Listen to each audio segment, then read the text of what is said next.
저는 오늘 로마서 1장 16절에서 17절까지 말씀을 가지고 우리는 무엇을 믿는가 이와 같은 제목으로 하나님의 말씀을 증거합니다. 사도신경 첫 번째 강의입니다. 제가 사는 아파트에서 가끔 만나는 중년의 부인이 있습니다. 가끔 아파트에서 만나서 인사도 하고 하는데 이분이 제가 목사인 것을 압니다. 그래서 꼭 저에게 관심을 가지고 말을 걸어요. 똑같은 말입니다. 이런 말입니다. 목사님, 제가 전에는 교회를 다녔는데 지금은 교회에서 상처를 받아서 교회를 나가고 있지 않습니다. 지금 제가 천주교로 나갈까 생각 중인데 목사님, 제가 천국 갈 수 있도록 생각이 날 때마다 기도해 주시기를 바랍니다. 이렇게 부탁을 합니다. 그냥 상식적으로 생각해 보십시오. 제가 기도를 한다고 그분이 어떻게 천국을 갈 수 있겠습니까? 그런데 볼 때마다 저에게 기도를 해달라고, 천국 갈 수 있게 해달라고 기도를 부탁합니다. 곰곰이 생각을 해봤습니다. 무엇이 문제인가? 이분은 그 기존 교회, 다니던 교회에서 무엇을 믿어야 하는지, 어떻게 믿어야 하는지에 대한 정확한 지식과 정보와 믿음을 얻지 못했던 것입니다. 중세교회가 타락에 빠졌을 때 마틴 루터가 종교개혁을 일으킵니다. 그래서 기독교의 영성이 다시 회복되어지죠. 원래 이 마틴 루터는 신도가 꿈이 아니라 법학도가 꿈이었습니다. 그의 아버지가 돈을 많이 벌라고 하여 그를 법학자의 길로 걷게 했습니다. 그런데 그가 뜻하지 않은 일을 경험하게 됩니다. 길을 가다가 벼락이 쳤는데 친구는 죽고 자신은 살아난 거예요. 그 놀라운 체험을 통해서 이 루터가 천주교 신부의 길을, 사제의 길을 걸어가게 됩니다. 근데 영원히 해결되지 않는 문제가 있었습니다. 이 루터는 다른 신부들과 다르게 죄와 죄사함과 하나님의 은혜에 대한 관심이 많았는데 어떻게 죄인이 하나님 앞에 바로 설 수 있겠는가, 하나님 앞에 나아갈 수 있겠는가, 항상 이러한 고민이 있었습니다. 여러분, 천주교에서는 고행을 행하고 행함을 통해서 깨달음을 얻을 수 있다고 하지만 결코 그 마음 가운데 구원에 대한 환희를 얻을 수가 없었던 거죠. 그러다가 이 마틴 루터가 공부를 열심히 해서 대학에 가르칠 일이 생겼는데 오늘 본문 말씀 로마서 1장 16절 17절을 가르치다가 오직 의인은 믿음으로 말미암아 살리라 함과 같으니라 이 말씀을 통해서 하나님의 임재를 체험합니다. 인간은 행위가 아니라 믿음으로 구원을 얻는다. 예수 그리스도의 복음의 믿음을 우리가 얻게 될 때 구원을 얻는다라고 하는 확신을 가지고 천주교에 맞서게 되고 그러므로 말미암아 프로테스탄트 신교가 탄생하게 되었던 것입니다. 이 두 예를 통해서 저 이웃집에 사는 그분이나 또 마틴 루터를 통해서 우리가 알 수 있는 것은 성도들에게 구원의 능력이 나타나기 위해서는 반드시 내가 무엇을 믿는가, 내가 믿는 것이 무엇인가에 대한 분명한 해답과 확신이 있어야 한다는 것입니다. 믿되 성경대로 말씀하신 대로 올바로 믿어야 우리가 구원을 얻을 수 있게 된다는 것이죠. 사도신경은 처음에 12사도들이 지은 것으로 사람들이 생각을 했습니다. 왜냐하면 이것도 12개의 문장으로 구성되어져 있기 때문에 이거 사도들이 지은 게 아닌가 이렇게 생각을 했는데 연구를 하다 보니까 그게 아니라 이 비슷한 그 형태의 세례문답식이 초기 로마 교회에서 3세기경에 발견이 돼요. 그리고 이 완본, 이 결정적인 이 완본, 이게 어떤 구성의 형식이 완결된 것은 6세기 말에서 7세기 초에 프랑스의 남서부 지역에서 이 세례문답식이 완성이 되었다 이렇게 봅니다. 사도신경 안에는 우리가 주일마다 이렇게 매일 외우는 사도신경 안에는 우리가 무엇을 믿어야 하는가에 대한 내용이 압축되어져 있어요. 구원과 관련해서 내가 무엇을 믿는가, 어떻게 믿는가, 어떻게 살아가야 하는가에 대한 내용이 압축되어져 있습니다. 그렇기 때문에 우리가 사도신경을 잘 이해하고 믿는다면 우리가 믿는 것이 무엇인가에 대한 확신을 가질 수 있게 될 것입니다. 그리고 올바른 구원의 길을 걸어갈 수 있게 될 것입니다. 그래서 저는 2주에 걸쳐서 이 사도신경 강의를 통해서 함께 은혜를 나누고자 합니다. 첫 번째로 우리는 전능하신 하나님, 그래서 천지를 만드신 하나님 아버지를 믿습니다. 성경을 시작하자마자 창세기 1장에서 이렇게 말씀하시죠. 태초에 하나님이 천지를 창조하시느니라. 하나님께서 천지를 창조하셨다는 하는 의미 안에는 두 가지가 있습니다. 말씀으로 천지를 창조하신 하나님은 전지전능하신 하나님이 되신다는 의미이고, 두 번째 의미는 하나님께서 천지를 창조하셨기 때문에 인류 모든 만물의 주인이 되신다는 거예요. 예를 들면 이런 거죠. 우리가 어떤 작품을 만들었습니다. 열심히 노력해서 작품을 만들었어요. 그럼 이 작품의 주인은 그 작품을 만든 사람의 소유가 되듯이 하나님께서 이 세상을 창조하셨기 때문에 하나님께서 이 세상의 주인이 되신다는 것입니다. 여러분, 문제는 무엇입니까? 세상 사람들은 하나님의 주인 되심을 인정하지 않아요.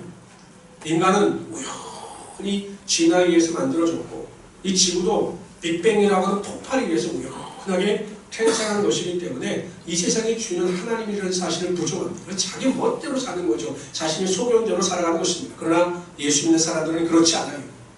이 세상도 하나님의 소유고 우리도 하나님의 소유이기 때문에 우리의 삶의 주인이 되신 하나님을 경외하며 그 하나님을 사랑하고 섬기며 살아가는 것이 우리의 삶의 참된 본분이라는 것입니다. 한 율법사가 나와서 바리새인들이 예수님 앞에 여럿이 무너졌다는 이야기를 듣고 한 율법사가 나옵니다. 그리고 예수님께 여쭤봐요. 예수님, 수많은 율법이 있는데 그 당시 장유의 유전은 615개의 율법의 유전이 있었습니다. 이 수많은 율법 중에서 어느 율법이 가장 중요한 율법입니까? 라고 묻습니다. 그때 예수님께서 이 율법의 완성에 대해서 압축하셔서 알려주십니다. 이렇게 말씀하시죠. 내 마음을 다하고 목숨을 다하고 뜻을 다하여 주 너의 하나님을 사랑하라 하셨으니 이것이 첫째 되는 계명이다. 무엇입니까? 하나님께서 우리의 인생의 주인이 되어 주셨기 때문에 그 하나님을 마음을 다하고 뜻을 다하고 목숨을 다하여 하나님을 사랑해야 한다는 것입니다. 여러분, 하나님께서 이 세상을 창조하신 창조주이심을 믿으시고 그 하나님이 내 삶의 주인이실 뿐만 아니라 내 삶의 아버지가 되시는 믿음으로 말미암아 하나님이 부어주신 놀라운 은혜와 능력 가운데 살아가시는 우리 귀한 성도들이 되시기를 주님으로 축원합니다. 두 번째로요, 우리는 그 외아들 예수 그리스도를 믿습니다. 그리고 그분이 우리의 주인이심을 믿습니다. 사도신경에는 하나님의 외아들인 예수 그리스도를 믿는다 이렇게 기록하고 있습니다. 먼저 선포를 하죠. 우리 예수 그리스도를 믿는다 이렇게 선포라고 합니다. 그리고 나서 구체적으로 어떠한 예수 그리스도를 믿는가에 대하여 자세히 설명을 하고 있습니다. 네, 여러분, 하나님의 외아들이다 라고 하는 사실이 굉장히 중요합니다. 그 이유는 무엇이냐면 하나님의 외아들이 되시기 때문에 예수 그리스도가 하나님이 되신다는 사실을 우리가 믿어야 하기 때문이죠. 여러분 생각해 보십시오. 유대교도요, 모세오경을 믿어요. 하나님을 믿어요. 유대교인들도. 근데 문제는 무엇입니까? 예수 그리스도가 하나님의 아들이시다는 사실, 구원자라고 하는 사실, 메시아라고 하는 사실을 믿지 못하기 때문에 그들이 구원을 받지 못하는 것입니다. 여러분 세상 사람들도요, 예수를 알아요. 예수님께서 역사적으로 존재하셨다라고 하는 그 사실을 압니다. 그래서 4대 성령을 이야기할 때 예수님, 석가, 공자, 마호멧 이렇게 이 사람들을 4대 성이라고 이야기를 합니다. 그러니까 역사적인 예수가 존재했다는 사실을 믿습니다. 그러나 예수님께서 하나님의 아들이시라고 하는 사실은 믿지 않아요. 근데 여러분, 왜 예수님께서 하나님의 아들이라는 사실이 중요하냐면 하나님의 아들이신 예수 그리스도만이 우리의 삶의 유일한 구원자가 되실 수 있기 때문입니다. 세상에 어떠한 사람도 구원자가 될 수 없지만 하나님의 아들이신 예수님께서만 우리의 삶의 유일한 구원자가 될 수 있기 때문에 이 외아들이라는 사실이 굉장히 중요한 것입니다. 그럼 이제 밑에 이렇게 보면 구체적으로 우리가 예수 그리스도의 무엇을 믿는가에 대해서 자세히 설명을 하고 있습니다. 첫째, 우리는 예수님께서 성령으로 잉태하사 동정녀 마리아에게 나신 것을 믿습니다. 그렇게 고백하지 않습니까? 요셉이 마리아와 정혼을 해요. 근데 문제가 발생했어요. 왜냐하면 자신과 동침하지 않았던 마리아가 임신을 하는 겁니다. 이게 무엇을 뜻하는 겁니까? 아무리 생각해봐도 이 마리아가 다른 외간 남자와 잘못된 관계를 했다. 이렇게 결론을 내릴 수밖에 없어요. 그래 요셉이라고 하는 사람은 정말 훌륭한 사람이라 이 마리아라고 하는 여인을 걱정해서 조용히 모든 문제를 묻고자 했습니다. 내가 그 여인을 데려오지 않으면 모든 것이 잘 해결되겠구나. 조용히 문제를 해결하자. 이렇게 생각을 했어요. 그런데 주의 천사가 그의 꿈에 나타나서 이야기합니다. 잉태된 것은 성령으로 된 것이니 그 아내 데려오기를 두려워하지 말라. 그리고 아들을 낳으니 예수라 정하라. 이렇게 알려줍니다. 요셉이 잠을 깬 후에 그 주의 천사가 알려준 대로 모든 의심을 물리치고 자신의 아내인 마리아를 집으로 데려오게 됩니다. 예수님께서 여러분 성령으로 잉태됐다고 하는 사실이 왜 중요하냐면, 여러분, 인간이 보통 출생의 과정을 겪을 때 남자와 여자의 연합을 통해서 자녀가 출생하게 되는 것이죠. 근데 여러분, 아담과 하와 이후로 모든 사람들 다 죄인입니다. 죄인과 죄인이 연합하여 자녀를 낳으면 그 자녀도 죄인이에요. 죄가 유전되기 때문에. 근데 죄인은 절대로 누구를 대신하여 하나님의 죄사함의 제물이 될 수가 없었습니다. 그래서 오직 성령으로 잉태된 예수님만이 완전한 하나님이실 뿐만 아니라 완전한 인간이 되시기 때문에 구원자가 될 수 있습니다. 그래서 성령으로 잉태된 것이 굉장히 중요한 것이죠. 오늘 제가 아침에 교육자 조회를 하다가 그런 이야기를 잠깐 나눴어요. 아무리 잘못된 이단들이 그 교주를 추앙하고 그 교주가 메시아다라고 주장을 해도 그들이 메시아가 될 수 없는 이유가 무엇입니까? 그들은 인간의 육체적 연합을 통해서 탄생한 자들이기 때문에, 성령으로 잉태된 자들이기 때문에 그들도 죄인이지 그들이 누구를 구원할 수 있는 구원자가 될 수가 없는 것입니다. 오직 예수 그리스도만이 이 땅에 성령의 잉태하심을 통하여 탄생하셨기 때문에 죄가 없으신 완전한 인간이시며 그 거룩하심을 쫓아 우리를 구원하실 수 있게 되는 것입니다. 오직 예수 그리스도만이 우리의 삶의 유일한 구원자가 되신다. 이렇게 우리는 믿고 고백할 수 있어야 하는 것입니다. 두 번째로요, 우리는 예수님께서 본디오 빌라도에게 고난을 받으시고 십자가에 못 박혀 죽으신 것을 믿습니다. 율법 제사에 의하면 죄를 범한 사람은 흠없고 완전한 제물을 가지고 제사장 앞에 나옵니다. 그럼 제사장이 그 제물에 그 죄인의 그 죄를 지은 사람의 죄를 전가하는 안수기를 합니다. 그러면 이 제물을 가지고 온 사람이 가지고 와서 제물을 잡았습니다.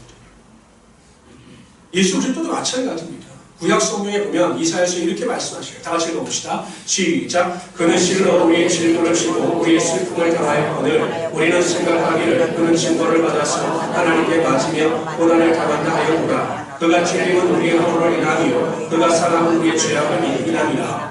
그가 징계를 가짐으로 우리가 평안을 누리고 그가 채찍에 맞음으로 우리가 나음을 입었도다. 우리는 다 양 같아서 그를 택하여 잡기 제갈로 하거늘 여호와께서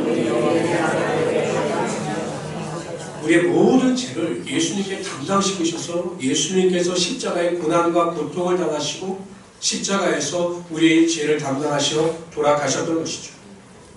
여러분 한번 생각해 보십시오. 내가 기르지는 않았지만 내가 그 재물을 샀어요. 저는 샀어요. 그 재물을 가지고 제사장 앞에 나갑니다. 그리고 그 재물에게 그 짐승에 내 죄를 전가합니다. 근데 아무것도 모르는 이 짐승이 나 때문에 죽어야 해요. 근데 이 짐승도 자신이 죽음을 인지하지 못할까요? 이상하죠? 짐승들도 자신이 죽을 때는 안다는 겁니다. 그래서 도살장에 끌려가는 소 같은 경우는 끊임없이 눈물을 흘리는 경우도 있다고 합니다. 생각해보세요. 아무 죄 없는 짐승이 내 죄 때문에 고통 가운데 죽어가는 그 소리를 들으면서 마음 편한 사람이 누가 있겠습니까?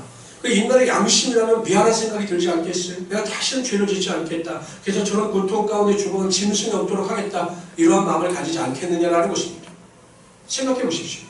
아무 죄 없으신 하나님의 아들이신 예수 그리스도께서 저와 여러분을 구원하시기 위하여 우리의 죄를 짊어지시고 십자가에서 고통 가운데 달려 돌아가셨습니다. 예수님께서는 그 고통의 중함을 아셨기 때문에 여러분 마지막 겟세마네 동산에서 기도하실 때 할 수만 있거든 이 잔을 내게서 옮기시옵소서라고 하나님께 간구하셨습니다. 그 고통의 잔을 마시고 그 고통의 잔을 담당하셔 십자가에 달려 돌아가셨던 거죠. 만일 빌라도에게 고난을 당해서 십자가에 달려 돌아가신 예수님을 나는 믿습니다 라고 할 때 그 예수 그리스도의 죽음과 고난을 온전히 받아들이는 자는 그 고난과 죽음 앞에서 겸손해지며 그를 위하여 살고자 하는 그 감사의 능력이 분명히 나타나게 되는 것이죠. 어느 목사님이랑 제가 지난주에 대화를 나누다가 그분이 은혜 받은 이야기를 하셨습니다. 목회 생활이 힘들고 어려워서 회복을 위해서 어느 집회에 참석을 했는데 정말 성령의 능력을 체험하셨다는 거예요. 옛날에 체험한 성령의 능력. 갑자기 강한 전기 같은 것이 자신을 탁 때려가지고 갑자기 그 자리에서 고꾸라지셨다고 합니다. 그래 눈물이 나더라는 거예요. 내가 회복을 위해서 가고 능력을 위해서 갔는데 하나님께서 그 마음 가운데 회복을 주시는데 눈물이 나더라는 겁니다. 어떤 눈물이냐면 예수님께서 나를 위하여 십자가 달려 돌아가셨다는 이 은혜, 그 감사가 너무 감동적이어서 계속 눈물을 흘리셨대요. 운전을 하면서 오는 그 차 속에서도 차가 멈춰진 상태에서 운전을 할 수 없을 정도로 눈물이 흘러나왔다라고 하는 고백을 하셨습니다. 아, 솔직히 제가 그때 뜨끔했습니다. 나에게 그런 감동과 감격이 있는가? 예수님께서 나를 위해 십자가에 달려 돌아가셨다라고 하는 그 사실이 믿어지고 정말 그 은혜 감사하면서 하루하루를 살아갈 때마다 내가 그분을 위해 살고자 하는 소망이 있는가? 은혜가 있는가? 저도 제 자신을 뒤돌아보게 되었습니다. 여러분, 예수님께서는 당하시지도 않아야 될 그 고통과 고난을 여러분들 때문에 당하신 것입니다. 그 고난을 당하시고 영의 죄를 담당하시어 십자가에 달려 돌아가신 그 예수 그리스도의 은혜 앞에 항상 감사하시고 그분의 영광을 위하여 살아가시는 하나님의 귀한 성도들이 되시기를 주님의 이름으로 축원합니다. 세 번째, 우리는 예수 그리스도께서 장사니 사흘 만에 죽은 자 가운데서 다시 살아나신 것을 믿습니다. 고린도전서 15장 14절 15절에 보면 그리스도께서 만일 다시 살지 못하셨으면 우리의 전파하는 것도 헛것이요 너의 믿음도 헛것이다, 이렇게 말씀하셔요. 그러니까 여러분, 예수 그리스도의 부활이 없다라고 한다면 우리가 믿는 것이 다 헛된 것입니다. 세상 사람들이 어떻게 죽은 자가 다시 살아날 수 있느냐, 예수 그리스도의 부활은 거짓이다 라고 말을 한다 할지라도 예수 그리스도는 죽은 자 가운데 살아나시며 죽음을 정복하신 하나님의 위대한 아들이 되신다는 것입니다. 아멘. 그것을 믿는 자들에게 하나님께서 영생의 축복을 허락하여 주시고 이 세상 가운데 살아가게 하나님 나라에 대한 기대와 소망을 가지고 살아갈 수 있게 만들어 주신 거죠.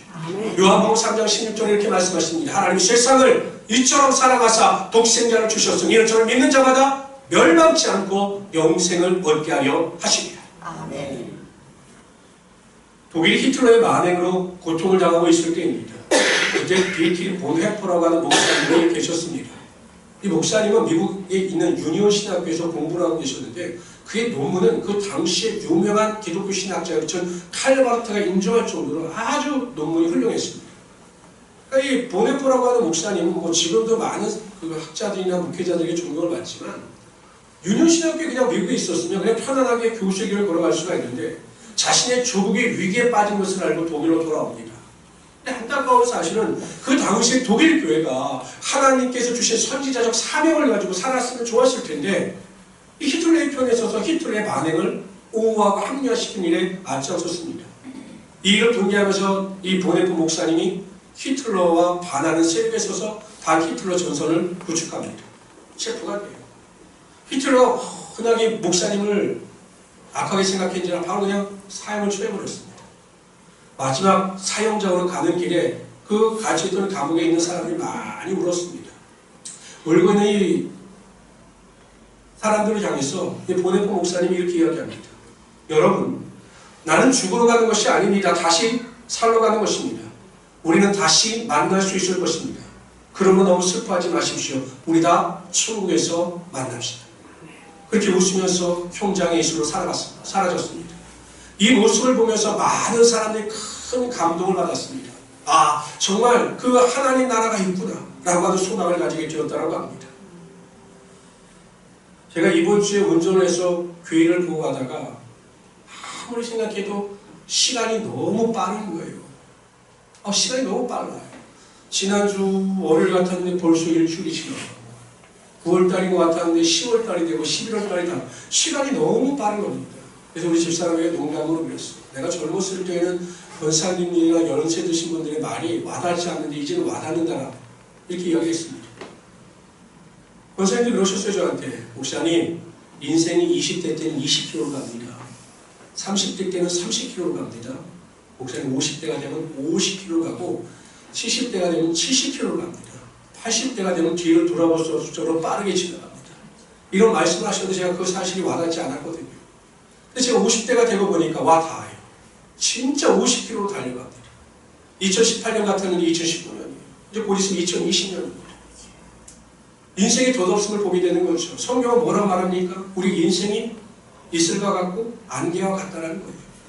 여러분, 인생이 굉장히 긴 것 같죠. 100년을 살고 120년을 살고 굉장히 긴 것 같죠. 그러나 그 인생은 영혼에 비교하면 그냥 한낱 안개와 이슬에 비유할 정도로 보잘것없다는 것입니다.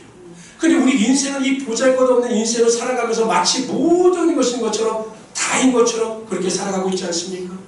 언젠간 죽어요. 언젠간 죽어요. 어떤 사람들은 정해진 연수를 충분히 살다가 장수하며 살다가 죽는 사람도 있을 것이고, 어떤 사람들은 젊은 나이에 죽는 사람도 있을 것입니다. 다 죽어요.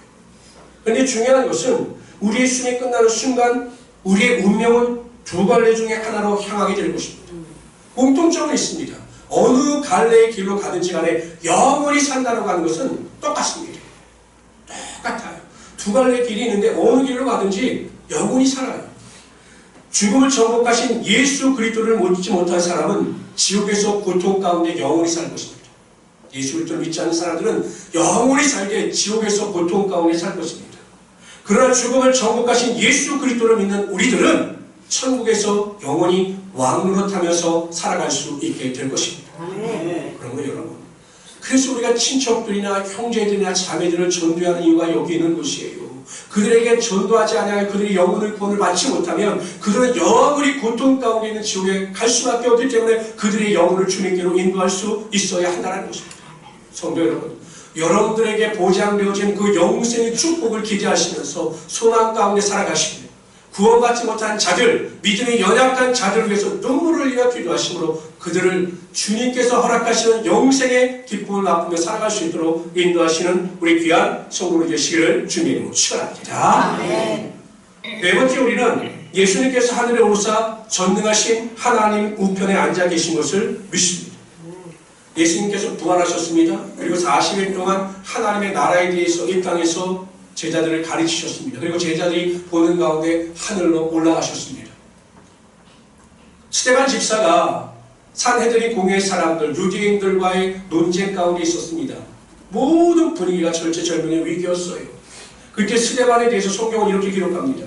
스데반이 성령이 충만하여 하늘을 우러러 주목하여 하나님의 영광과 및 예수께서 하나님 우편에 서신 것을 보았다. 여러분, 예수님께서 승천하셨어요. 하나님 우편에 계십니다.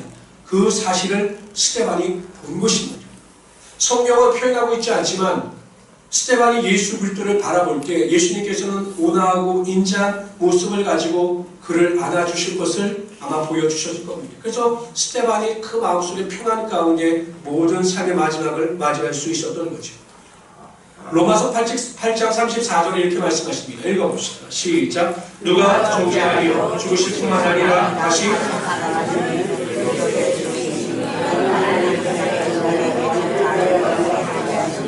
예수님께서 지금 하나님 우편에 앉아 계십니다. 근데 그 하나님께서 예수님께서 그냥 계시냐? 그게 아니에요.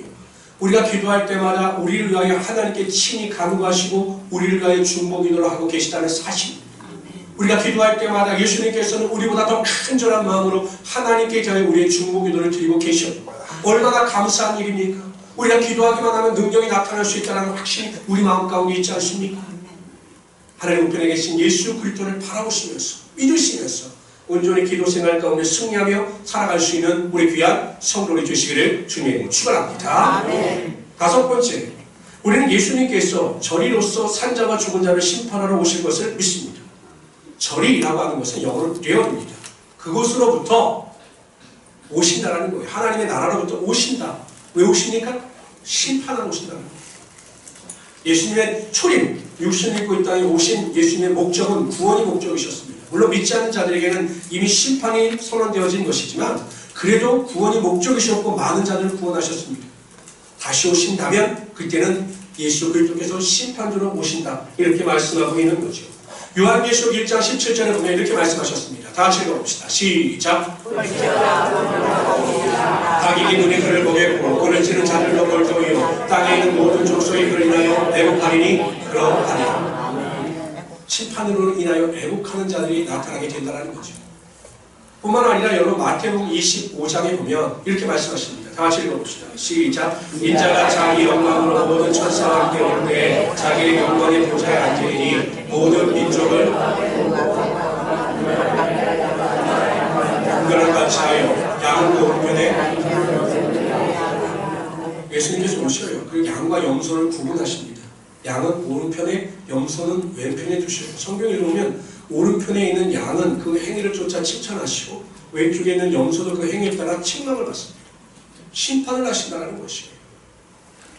요한복음 5장 29절에 보면 선한 일을 행한 자는 생명의 부활로, 악한 일을 행한 자는 심판의 부활로 나옵니다. 반드시 하나님의 심판이 있다는 것입니다. 요즘에 보면 우리 사회가, 우리나라, 우리 국가가 이제 공정이라고 하는 단어를 많이 사용합니다. 공정, 공평해야 된다. 모든 기회가 공정해야 한다. 이렇게 주장을 하죠. 근데 제가 보기엔 인간의 죄성 때문에 이 공정이라고 하는 것은 어느 정도 이룰 수 있지만 완전한 공정은 이룰 수가 없다라고 봐요. 그런데 여러분, 하나님의 공정은 완전합니다. 하나님은 공정하시고 공평하신 분이세요. 안하시는데 보면 너희가 하나님을 만으로 여기지 말라. 하나님을 속일 생각을 하지 말라. 하나님은 뿌린 대로 거두게 하시는 하나님이시다 라고 분명히 말씀하시고요. 의를 위하여 심은 자는 의를 거둘 것이고 죄를 위하여 심은 자, 육체를 위하여 심은 자는 죄를 거두게 될 것이다 라고 분명히 말씀하고 있다는 것입니다. 우리가 이 세상을 살아갈 때 여러분 대강 사는 것 같지만 여러분의 삶의 한순간 한순간의 삶의 흔적이 하나님 나라에 다 기록이 된다는 것입니다. 그렇지 않습니까? 나의 삶의 하나하나, 나의 말 하나하나가 하나님 나라의 흔적으로 다 남게 되고 결국에는 그것으로 인하여 하나님께서 심판하신다는 것이에요. 하나님은 공평하시고 공정하신 분이십니다. 하나님을 위하여 산 자들에게는 하나님의 상급을 예비하시고 게으름과 나태하게 산 자들에게는 하나님의 창랑을 예비하고 계시다는 사실이에요. 우리가 심판주로 오신 예수 그리스도를 온전히 믿는다면 우리가 이 세상에 어떻게 대강 살아갈 수 있겠습니까? 대강 예수를 믿을 수 있겠습니까? 그렇게 살지 못하는 것입니다. 여러분, 주일날 자신을 위해서 산 사람과 주일날 하나님을 위하여 헌신하고 봉사한 사람의 차이 가운데 공정하신 하나님이시라면 어떤 자에게 축복의 삶을 허락하시고 어떤 자에게 생명의 멸류관을 허락하시겠습니까? 이게 목표를 하다 보면 이해하려고 해도 참 이해가 되지 않을 때가 많아요. 참 이해가 되지 않는다. 생각해 보세요. 회사는 지각을 하지 않으려고 그렇게 애쓰면서 막 지각할 것 같으면 제가 아침에 출근해 보면 막 종종 뛰는 사람들이 엄청 많아요. 늦은 시간 사람들이죠. 출근 시간에. 근데 예배 시간에 여러분 늦어도 그냥 그런가 보다. 아무 때나 가면 되겠지. 이런 사람들이 얼마나 많느냐라는 것이 이상하죠. 모든 교회가 매년 시작하는 운동 중에 하나가 뭔지 아십니까? 예배 시간 지키기 운동이에요. 모든 교회들이 다 그거예요. 왜 예배 시간을 지키지 않느냐? 아니 회사라면 여러분 출근 시간을 그렇게 안 지킬 수가 있겠습니까? 안 되는 거죠. 어느 안수 집사님은 우리 교회는 아닌데요. 제가 다른 교회 목사들. 그분은 낚시가 취미래요. 그리고 쉬는 날만 되면 돈도 많으신지 새벽마다 낚싯배를 타고 나가서 물고기를 잡아오신대요. 그 권사님이 아무리 권면해도 안 된다는 거예요. 근데 이 교회에서 작정 새벽 예배가 있을 때면 안 나온다는 거예요. 안수 집사님. 왜 안 나오고 오시냐고 물어보면 너무 피곤해서 못 나온다는 거예요. 이게 말이 됩니까? 낚시를 하러 갈 때 새벽 3시에 일어나서 부지런히 그렇게 낚시를 하고 즐겁게 살면서 그 새벽 예배 5시에 나오라고 새벽에는 피곤해서 못 나온다는 게 이게 말이 되는 겁니까?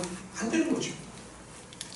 오늘 권사님이 계시는데 좋은 옷 사입고 맛있는 거 사 먹고 자기를 위해서는 조금도 아끼지 않은데 하나님을 위해서 드리는 일은 그렇게 인색할 수가 없다는 거예요. 이게 이해가 됩니까? 이해가 되지 않는 것, 정말 이해하려고 해도 이해가 되지 않는 일들이 우리 사이에 너무 많이 일어나기 때문에 여러분 이게 문제라는 것이에요. 여러분 꼭 기억하십시오. 반드시 예수님께서는 오셔서 여러분들이 행한 대로 반드시 심판을 하셔서 하나님의 뜻대로 행한 자들에게는 큰 상급의 멸류관을 허락하시고 하나님의 뜻대로 행하지 못한 자들에게는 정말 책망이 있다는 사실을 기억하시면서 하나님의 영광과 기쁨을 위하여 이 땅에서 최선을 다하며 살아가시는 하나님의 귀한 성도로 되시기를 주님으로 축원합니다. 다니엘서는 분명히 말씀하시죠. 들어보십시오. 지혜 있는 자는, 구원받은 자는 공창의 빛과 같이 빛날 것이다. 그러나 많은 사람을 옳은 대로 돌아오게 한 자는 하늘의 별과 같이 영원토록 빛나게 될 것이다. 그럼 보십시오. 궁창의 빛과 하늘의 별의 빛이 있어요. 구원받은 자들도 빛나는 것입니다. 그러나 하나님의 뜻대로 올바르게 산 자들은 하늘의 별과 같이 큰 영광과 기쁨이 우리의 삶 가운데 임하게 되는 것입니다. 그래서 바르게 살고 하나님을 위하여 살 수 있는 우리 귀한 성도들이 되시기를 주님으로 축원합니다. 제가 요즘에 교회에서 기도하면서 들수록 교회를 위해서 기도하면 기도할수록 드는 하나님께서 저에게 주신 사명은 교회의 존재 목적은 영혼을 주님께로 인도하는 것입니다. 교회에 다양한 기능이 있죠. 뭐 교제도 있고 가르침도 있지만 교회의 가장 핵심은 구원을 얻는 것이에요. 여러분들이 최선을 다하여 많은 사람을 주님께로 인도하는 것이 교회의 존재 이유와 목적입니다. 저는 주기적으로 제 자신을 점검해 봅니다. 내가 왜 목사로서 존재해야 하는가? 목사가 존재하는 이유와 목적은 무엇인가? 내가 왜 행복한 울수목교회 담임 목사로 존재하는가에 대한 질문을 끊임없이 저에게 던져봅니다. 제 존재의 이유와 목적은 하나님께서 저에게 맡겨주신 여러분들을 하나님께서 원하시는 올바른 구원의 길로 인도하는 것이 제 목회자로서의 목적인 거죠. 만약에 제가 여러분들을 옳은 길로 인도하지 못하고 구원의 길로 인도하지 못하면 제가 하나님 앞에 책망을 받을 수밖에 없는 것이에요. 여러분 교회만 나와서 아무 생각 없이 들락날락하고 성전에 앉아있다 돌아가고 그러니 내가 정말 구원의 은혜 가운데 살아가고 있는지 구원을 받아갖고 있는지 내가 무엇을 믿고 있는지 제대로 알지 못하는 자에게 그러한 양을 제가 양육했다면 하나님께서 얼마나 저를 책망하시겠느냐라는 것입니다. 근데 제가 이렇게 보면 참 안타까울 때가 굉장히 많아요. 정말 하나님은 항상 은혜 베푸시기를 원하시고 좋은 것 주시기를 원하시는데 자신의 생각과 한계에 머물러서 안 된다, 못 된다, 해봤자 안 된다 이렇게 생각하는 성도들이 너무나 많기 때문에 구원의 축복과 은혜를 누리지 못한다는 것입니다. 저는 우리 모든 성도님들이 내가 무엇을 믿는지 확실한 믿음을 가지고 그 믿음의 진리 가운데 하나님의 축복과 능력을 맛보며 살아가시는 우리 성도들 되시기를 주님으로 축원합니다. 아멘. 첫 번째, 우리는 하나님께서 이 세상을 창조하시고 주관하시는 주인이심을 믿습니다. 아멘. 하나님께서 내 인생의 주인이심을 믿습니다. 하나님께서 내 인생의 아버지가 되심을 믿습니다. 두 번째, 우리는 예수 그리스도께서 성령으로 인격해주셔서 죄가 없으신 하나님의 아들이심을 믿습니다. 세 번째, 우리는 예수 그리스도께서 우리의 죄를 담당하시어 고통을 당하시고 십자가에 달려 돌아가셨음을 믿습니다. 네 번째, 우리는 예수 그리스도께서 죽음에서 부활하심으로 죽음을 정복하시고 믿는 자들에게 영생의 축복을 허락하여 주심을 믿습니다. 다섯 번째, 우리는 예수 그리스도께서 승천하셔서 하나님 우편에 계시고 우리를 위하여 중보기도 하시는 분이심을 믿습니다. 여섯 번째, 우리는 예수 그리스도께서 다시 산 자와 죽은 자를 심판하러 오실 것을 믿습니다. 이러한 믿음의 능력을 가지고 다 구원받아 하나님 나라에 들어가시는 하나님의 귀한 성도들이 되시기를 주님으로 축원합니다. 기도하겠습니다.